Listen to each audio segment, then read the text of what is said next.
Hello everyone, कैसे हो आप सभी। वेलकम है आपका अपने यूट्यूब चैनल यूनिक स्टडी पर। बीए फाइनल ईयर स्टूडेंट्स के लिए पॉलिटिकल साइंस का ये टॉपिक है वैश्वीकरण के आयाम। ये आपका पार्ट सेकंड है। अगर आपने अभी तक पार्ट फर्स्ट नहीं देखा है तो अभी आप सब जाकर सबसे पहले पार्ट फर्स्ट देख लीजिए।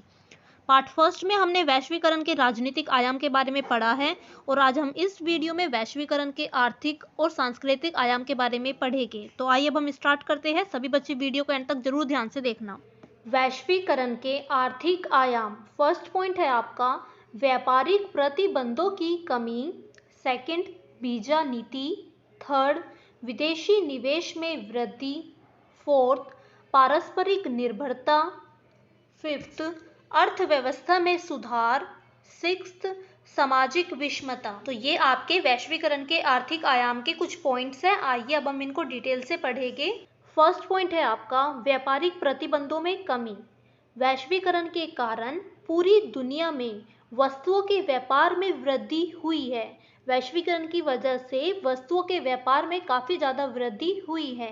पहले अलग अलग देशों के लोग के द्वारा आयात पर प्रतिबंध लगाया जाता था, लेकिन वैश्वीकरण के कारण अब ये प्रतिबंध कम हो गए हैं।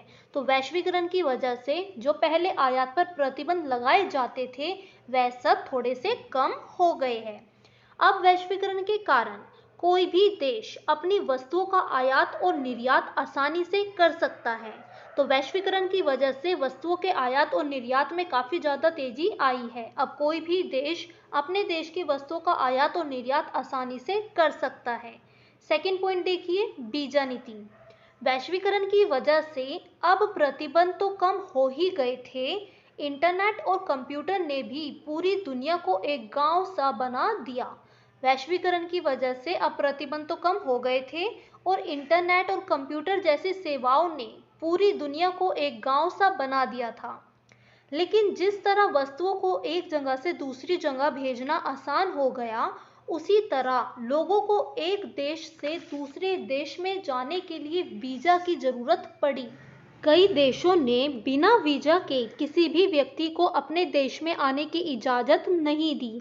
तो वैश्वीकरण की वजह से अब एक देश से दूसरे देश में जाने के लिए वीजा की जरूरत पड़ने लगी। नेक्स्ट पॉइंट देखेंगे, विदेशी निवेश में वृद्धि। वैश्वीकरण के कारण अब विदेशी निवेश में वृद्धि हुई है। वस्तुओं को एक जगह से दूसरी जगह भेजना अब बहुत ज़्यादा पहले के मुकाबले आसान हो गया है, जिसकी वजह से विदेशी निवेश में काफ़ी ज़्यादा वृद्धि हुई। तो वैश्वीकरण की वजह से विदेशी निवेश में काफ़ी ज़्यादा वृद्धि हुई है। फोर्थ पॉइंट देखेंगे, सामाजिक विषमता। वैश्वीकरण से एक छोटे तबके को लाभ होगा, लेकिन नौकरी, स्वास्थ्य आदि के लिए जो सरकार पर निर्भर थे उन पर इसका काफ़ी ज़्यादा बुरा प्रभाव पड़ेगा। वैश्वीकरण की वजह से एक छोटे तबके को तो इसका लाभ होगा, लेकिन वो लोग जो पूरे तरीके से सरकार के ऊपर निर्भर थे, नौकरी को लेकर, अपने स्वास्थ्य को लेकर, उन पर इसका काफ़ी ज़्यादा बुरा प्रभाव पड़ेगा। नेक्स्ट पॉइंट देखते हैं, पारस्परिक निर्भरता। वैश्वीकरण की वजह से पारस्परिक निर्भरता काफ़ी तेजी से बढ़ी है। वैश्वीकरण के कारण लोग आपस में भी जुड़ पाए हैं।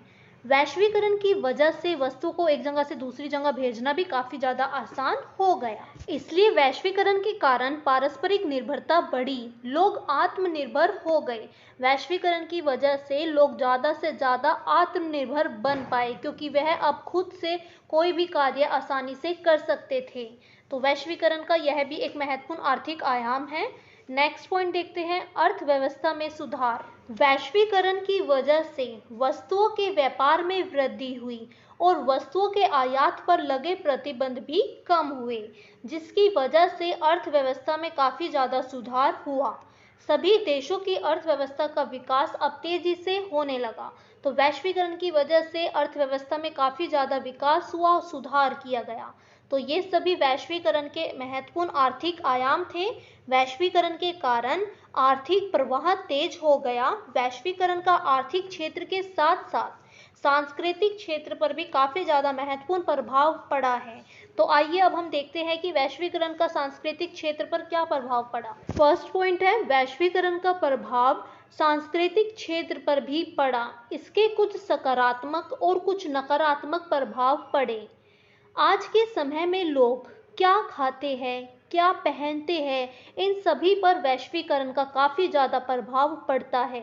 आज के टाइम पर लोग क्या खाते हैं, कहाँ जाते हैं, क्या पहनते हैं, इन सब पर वैश्वीकरण का प्रभाव पड़ा। थर्ड पॉइंट है, लोगों पर अमेरिका की संस्कृति का काफ़ी प्रभाव पड़ा। लोग पिज्ज़ा, बर्गर खाने लगे और नीली जींस पहनने लगे। तो वैश्वीकरण की वजह से लोगों के ऊपर काफ़ी ज़्यादा प्रभाव पड़ा। लोग अमेरिका की संस्कृति से काफ़ी ज़्यादा प्रभावित हुए। जैसे कि अमेरिका में लोग पिज्ज़ा, बर्गर ज़्यादा खाते हैं, नीली जींस पहनते हैं, तो इसका प्रभाव काफ़ी ज़्यादा हमारी संस्कृति पर भी पड़ा। ज़्यादा से ज़्यादा लोग पिज्ज़ा खाने लगे, बर्गर खाने लगे और नीली जींस पहनने लगे। फोर्थ पॉइंट, वैश्वीकरण से सारे संसार में एक जैसी संस्कृति की स्थापना नहीं होती है, क्योंकि सभी के रीति रिवाज अलग अलग होते हैं। वैश्वीकरण से सारे संसार में एक जैसी संस्कृति की स्थापना नहीं हो सकती, क्योंकि सभी के अपने रीति रिवाज होते हैं। तो वैश्वीकरण का सभी क्षेत्रों पर महत्वपूर्ण प्रभाव पड़ा। वैश्वीकरण का कई क्षेत्रों पर सकारात्मक तो कई क्षेत्रों पर नकारात्मक प्रभाव पड़ा। तो हमारा ये टॉपिक कंप्लीट हो गया है। वैश्वीकरण के राजनीतिक, आर्थिक और सांस्कृतिक आयाम के बारे में हमने पढ़ लिया है। तो अगर आपका एग्जाम में क्वेश्चन आता है तो आपको यही आंसर लिखना है। तो नेक्स्ट वीडियो में हम वैश्वीकरण का विश्व पर क्या प्रभाव पड़ा इस टॉपिक पर पढ़ेंगे। तो अगर आपको ये वीडियो अच्छी लगी है तो प्लीज़ वीडियो को लाइक करना, ज़्यादा से ज़्यादा शेयर करना और कमेंट करके बताना कि आपको ये वीडियो कैसी लगी। और अगर आप मेरे चैनल के साथ नए हैं तो चैनल को सब्सक्राइब कर देना, बेल आइकन को प्रेस कर देना ताकि आपको latest updates time to time मिलती रहे। Okay, bye everyone, have a nice day.